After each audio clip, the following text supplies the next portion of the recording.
दादी और माँ, आप दोनों आखिर किस बारे में बात कर रहे हैं? क्या आप लोग मेरी शादी के बारे में कुछ बात कर रहे थे?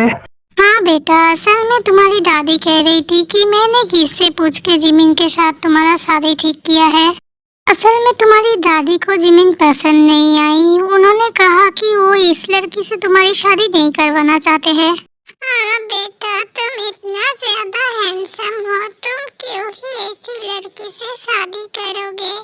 तुम मेरी पोते हो, तुम्हें तो कोई भी अच्छी लड़की मिल सकती है। वैसे भी तुम अब बहुत अच्छा नौकरी भी करते हो। दादी, आप गलत समझ रही है। पहली बात तो ये है कि किसी ने मुझे फोर्स नहीं किया है कि मैं जिमिन से शादी करूं। मैं अपनी मर्जी से जिमिन से शादी कर रहा हूं। मैं आज से नहीं बल्कि कई सालों से जिमिन से बहुत ज्यादा प्यार करता हूँ। बस जेओब अंकल के कारण से मैं उसको कभी कुछ बता नहीं पाया। इसलिए आज जब मुझे मौका मिला है तो मैं इस मौके को आज से जाने नहीं देना चाहता हूँ। आप मेरी बातों को समझिए जरा। फिर भी वो लड़की देखने में खूबसूरत नहीं है। तुम कैसे उसको लेके बाहर जाओगे? सब लोग क्या कहेंगे उसको देखकर? बस बहुत हो गया मम्मी जी, आप हमेशा ही लोगों के चेहरे की खूबसूरती को देखते हैं, कभी उसका दिल नहीं देखते हैं। आप पता नहीं ऐसी सोच क्यों रखते हैं। आपने सुन लिया ना, किसी ने आपकी पोते के साथ कोई जबरदस्ती नहीं किया है। वो अपनी मर्जी से ये शादी कर रहा है। फिर आपको इतना दिक्कत क्यों है? मैं बहुत देर से आपकी बहुत सारी उल्टी सीधी बात सुन चुकी हूँ। अब मैं अपनी बहू के खिलाफ और एक शब्द भी नहीं सुनना चाहती हूँ आपके मुँह से। मुझे आपकी बेटे को और आपकी पोते को, हम में से किसी को भी कोई दिक्कत नहीं है इस शादी से, तो इसलिए आपको भी और कुछ नहीं बोलना चाहिए इसके बारे में। दादी, अब आपकी उम्र हो चुकी है। अब आपको खुद के ऊपर ध्यान रखना चाहिए। और वैसे भी आप अपनी सोच कर देखिए, पहले आप कितनी ज्यादा खूबसूरत थी, लेकिन अभी तो अब नहीं है ना। क्योंकि उम्र के साथ साथ लोगों की खूबसूरती कम होती जाती है, लेकिन दिल का जो खूबसूरती है वो कभी कम नहीं होता। ये सब के बारे में आपको हमेशा सोचना चाहिए। बेटा तुम ये सब छोड़ो, तुम्हें दादी के बारे में सोचने की कोई जरूरत नहीं है। तुम एक काम करो, तुम जाके रेस्ट कर लो थोड़ा सा। और हाँ, कल तुम घर पे रहना। कल मैंने अपने घर के पुरोहित को बुलाया है जिमिन के साथ तुम्हारा रिश्ता कैसा रहेगा ये सब जानने के लिए। एक बात बताओ, तुम जो मुझसे उधार लिए हो वो पैसे मुझे कब वापस करने वाले हो तुम? मैं बहुत ही जल्द आपके पैसे वापस कर दूंगा। मैं कोशिश कर रहा हूँ कि जल्दी मैं आपके पैसे वापस कर सकूँ। ठीक है, तो फिर मैं तुम्हें एक हफ्ते का टाइम देता हूँ। एक हफ्ते के अंदर अंदर मेरे पैसे वापस करना मुझे। आखिर इतनी जल्द पापा पैसे कैसे वापस करेंगे? आप थोड़ा सा और समय दे दीजिए। इतनी जल्द तो पापा पैसे वापस नहीं कर पाएंगे। वैसे मैंने सुना है तुम्हारी कई दिनों से कई सारे रिश्ते आ रहे हैं, लेकिन किसी के साथ भी तुम्हारी शादी पक्की नहीं हो रही है।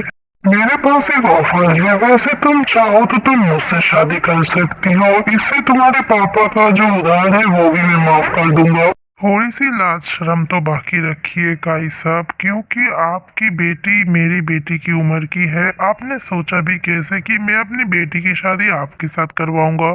आपको पैसे वापस चाहिए ना? मैं जल्द से जल्द आपको पैसे वापस करने की कोशिश करूंगा।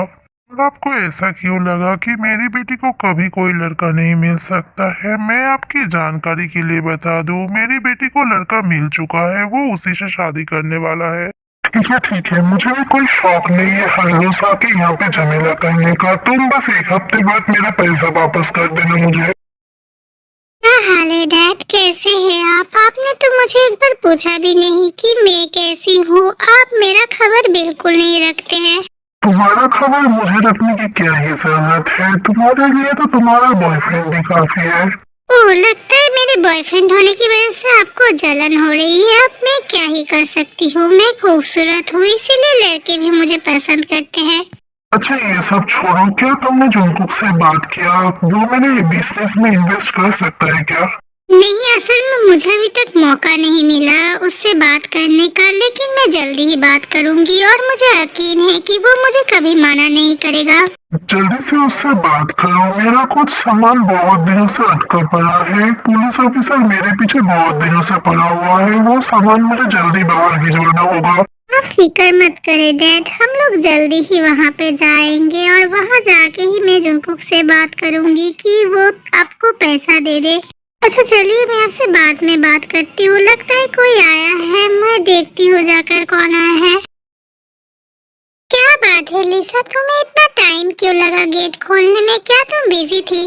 नहीं, वो असल में मैं डैड से बात कर रही थी। मैं डैड को कह रही थी कि हम लोग जल्दी ही कोरिया जाने वाले हैं, लेकिन मैं एक चीज सोच रही हूँ, मैं जब वहाँ जाके करूँगी क्या, क्योंकि तुम्हारी दादी मुझे पसंद करती है, तुम्हारी मम्मी पापा को तो मैं बिल्कुल भी पसंद नहीं हूँ।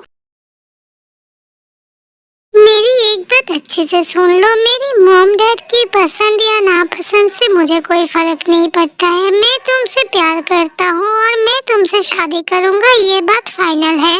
अरे तुम इतना नाराज क्यों हो रहे हो? मैं तो बस मजाक कर रही थी, मैंने तो बस ऐसे ही कह दिया ये सब बातें।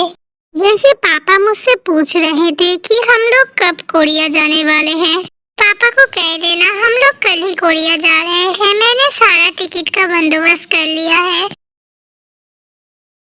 पंडित जी एक बात बताइए, क्या मैं अपनी बेटी की शादी इस लड़की से करवा सकती हूँ?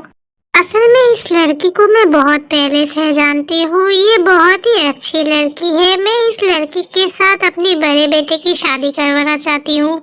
हाँ, अगर आपके बेटे की साथ इस लड़की की शादी होगी तो ये बहुत ही अच्छा होगा, क्योंकि ये लड़की बहुत ही ज़्यादा अच्छी है, इसकी कुंडली भी बहुत ज़्यादा अच्छी है। लेकिन दिक्कत मुझे आपके बेटे की कुंडली में लग रही है, मुझे लगता है उसे जान का खतरा है बहुत ही जल्द। आप क्या कह रहे हैं पंडित जी? तब इसका क्या उपाय है? किस चीज से मेरा बेटा ठीक हो सकता है? आप एक काम कीजिए, किसी अच्छे मंदिर में आप अपने बेटे को ध्यान पे भेज दीजिए, कुछ दिनों के लिए वो वहाँ पे रहेगा तो सुरक्षित रह सकता है शायद। हाँ जीन, ये शादी की बातें बाद में करना, पहले बेटे को ठीक करो फिर शादी करवाते रहना। देखिए पंडित जी, ऐसा नहीं है कि मैं आपकी बातों को नहीं मानता हूँ, लेकिन इस बारे में मैं आपकी बात नहीं मान सकता हूँ। जिस इंसान को पाने के लिए मैंने सदियों इंतजार किया है, वो इंसान 2 महीने बाद मेरी पत्नी बनने वाली है। मैं कैसे उसको छोड़ के मंदिर पे चला जाऊं? देखिए, मुझे लगता है अगर मेरी मौत होना है तो मैं मंदिर में रहूंगा, तब भी मेरी मौत होगी ही। तो इसलिए मुझे लगता है मुझे शादी कर लेनी चाहिए। शादी के बाद ही मुझे मंदिर में जाना चाहिए पूजा करने के लिए। मॉम, आप पंडित जी से बात कर लीजिए ताकि सब कुछ अच्छे से हो जाए। मुझे कुछ काम है, मैं बाहर जा रहा हूँ। हाँ पंडित जी, ये सही बोल रहा है। वैसे भी इसका उम्र 30 साल हो गया है, आप इससे ज्यादा लेट करवाएंगे तो उसका उम्र बहुत ज्यादा बढ़ जाएगी। मैं इसकी माँ हूँ, क्या मैं इसकी जगह पे मंदिर पे नहीं जा सकती हूँ पूजा करने के लिए? देखो, अगर ये संभव होता तो मैं जरूर कहता, लेकिन ये पॉसिबल नहीं है। तुम्हारे बेटे को जान का खतरा है, इसीलिए उसी को जाना पड़ेगा पूजा करने के लिए। जीन, क्यों इतना जिद कर रही हो? जब पंडित जी बोल रहे हैं कि पूजा करने के लिए बेटे को भेज दो, तो तुम भेज क्यों नहीं देती? हाँ मम्मी जी, मुझे पता है आप क्यों बोल रही है कि मैं उसको भेज दूँ पूजा करने के लिए, क्योंकि आप चाहती ही नहीं है कि ये शादी हो। लेकिन मेरी बात भी कान खोल के सुन लीजिए, ये शादी जरूर होगी। मैं इस शादी को हरगिज रोकने नहीं दूंगी।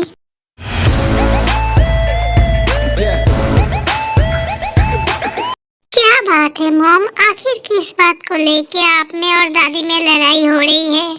आंटी दादी सही तो बोल रही है, जिमिन इतनी भी खूबसूरत नहीं है। यूनो भैया कितना ज्यादा खूबसूरत है, आप तो उसके लिए कोई दूसरी लड़की भी ढूंढ सकते थे। देखो लिसा, मैं तुमसे एक बात कहना चाहूंगी, तुम अगर हमारे घर के मामलों में ज्यादा इंटरफेयर ना करो तो ही अच्छा है, क्योंकि तुम बाहर की लड़की हो। जिमिन हमारे घर की होने वाली बहू है और तुम अभी तक हमारे घर की बहू बनी नहीं हो। जब बन जाओगी तब इस बारे में बोलना। वैसे अच्छी तो तुम भी नहीं हो, मैंने भी तो जुनकुक से कितनी बार मना किया है कि वो तुम्हें छोड़ दे, लेकिन वो तो ये मानना ही नहीं चाहता है। मॉम प्लीज, अब आप बहुत ज्यादा कर रही है। क्यों आप लिसा को उल्टी सीधी बातें बोल रही है, बताइए मुझे। वो हम लोगों की परवाह करती है, वो हमारी परिवार की भी परवाह करती है, इसीलिए तो यहाँ पे आई है। मैं जानती हूँ आंटी, आप मुझसे बहुत ज्यादा नफरत करती हैं, इसीलिए आप मेरे साथ ऐसा बर्ताव करती है। लेकिन यकीन मानिए, मैं आप लोगों से बहुत ज्यादा प्यार करती हूँ। रो मत लिसा बेटी, मुझे पता है कि तुम हम लोगों से बहुत ज्यादा प्यार करती हो, लेकिन तुम्हारी सासू माँ ये बात समझेगी नहीं। उसको तो यही लगता है कि तुम अच्छी नहीं हो, लेकिन मैं जानता हूँ कि तुम कितना ज्यादा अच्छी हो और तुम हम लोगों से कितना ज्यादा प्यार करती हो। हाँ मॉम, आप लिसा के साथ आखिर ऐसा कैसे कर सकते हैं? वो अपने घर तक नहीं गई, अपने पापा से भी नहीं मिली, वो सीधा मेरे साथ यहाँ पे आ गई।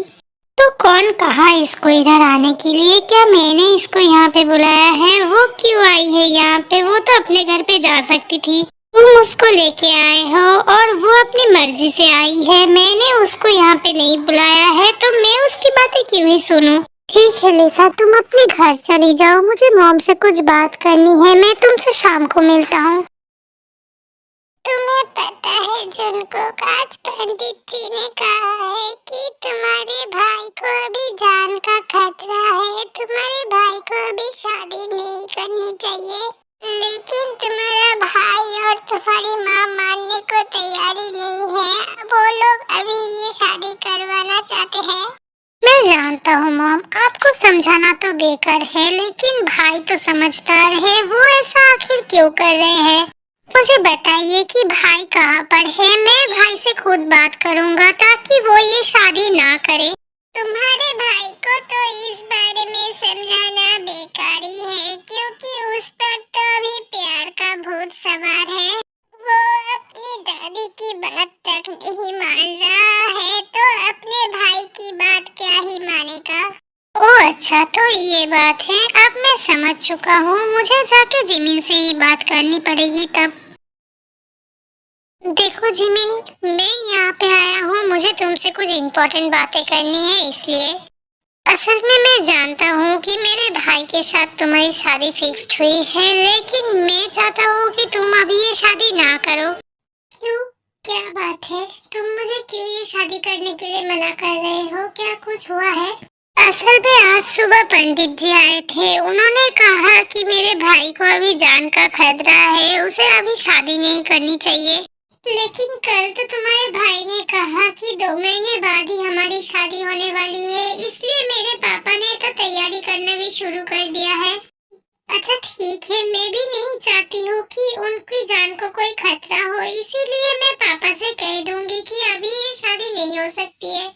Thank you so much Jimin, मुझे लगा ही था कि तुम जरूर समझोगी मेरी बातों को, क्योंकि भाई तो बिल्कुल मानने के लिए तैयारी नहीं है।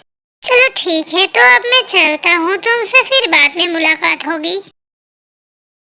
आपको पंडित जी ने कहा है आपकी जान को खतरा हो सकता है, आपने मुझे इस बारे में क्यों नहीं बताया? आपको मुझे कॉल करके इस बारे में बताना चाहिए था।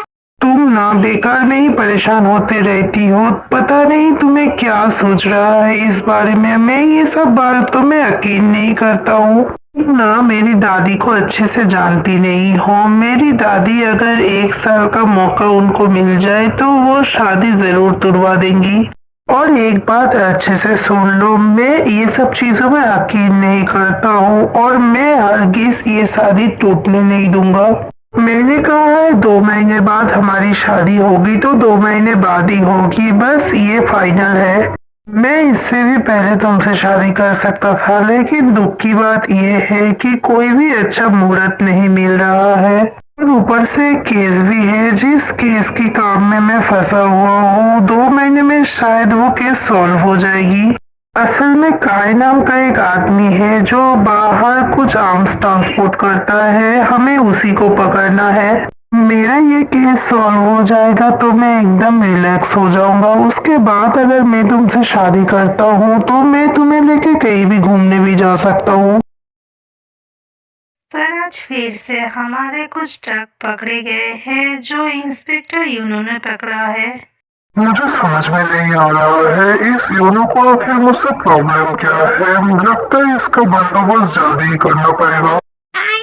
ये ब्लैक ब्यूटी मूवी की पार्ट 2 है, आप लोगों को कैसा लगा कमेंट करके बताइएगा। अगर अच्छा लगा है तो बहुत